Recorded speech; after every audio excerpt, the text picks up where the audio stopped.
जय श्री कृष्ण, जय श्री राम।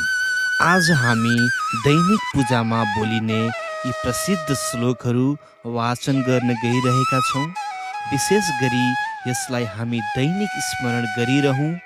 हाम्रा नानीहरूलाई पनि सिकाउन सबै मातापितालाई विनम्र अनुरोध गर्न चाहन्छु। अब हामी यी श्लोकहरू अगाडि बढौँ। गजाननं भूतगणादिसेवितं कपित्थजम्बूफलसारभक्षितम् उमासुतं शोकविनाशकारणं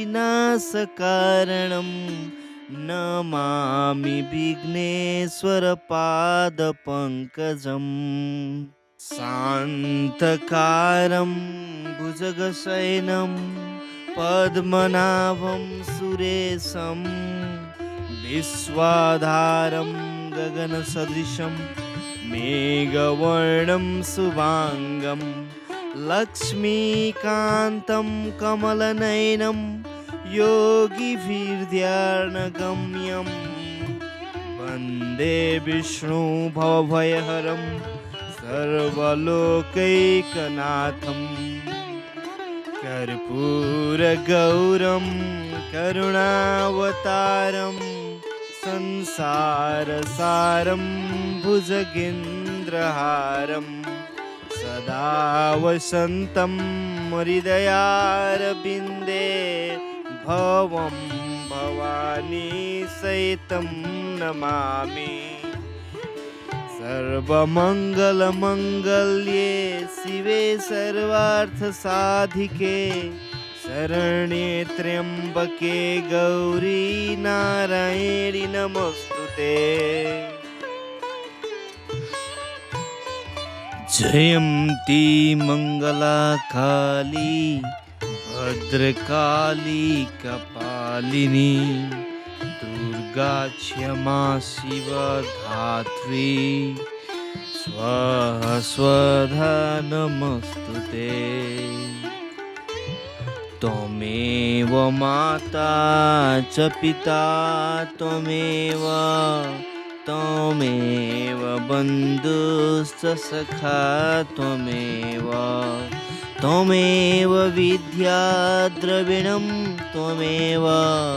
त्वमेव सर्वं मम देवदेव।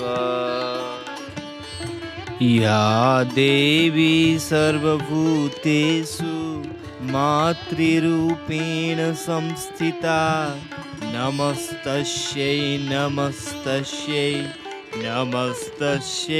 नमो नमः। देवी प्रपन्नार्तिहरे प्रसीद मातर्जगतोऽखिलस्य प्रसीद विश्वेश्वरि पाहि विश्वम् त्वमेश्वरि देवी चराचरस्य। कृष्णाय वासुदेवाय हरये परमात्मने प्रणताक्लेशनाशाय गोविन्दाय नमो नमः। ब्रह्मा मुरारी त्रिपुरान्तकारी भानु शशि भूमिसुतो बुधश्च गुरु शुक्र शनि राहु केतव सर्वे ग्रह शान्तिकरा भवन्तु। नीलाम्बुजश्यामलकोमलाङ्गं सीतासमारोपितवामभागं पाणौ महासायकचारुचापं नमामि रामं रघुवंशनाथम्। मनोजवं मारुततुल्यवेगं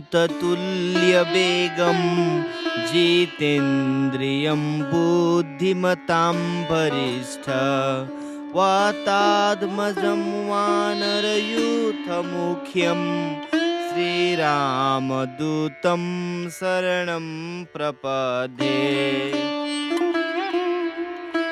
सर्वे भवन्तु सुखिनः, सर्वे सन्तु निरामया, सर्वे भद्राणि पश्यन्तु, मा कश्चित् दुःखभाग् भवेत्।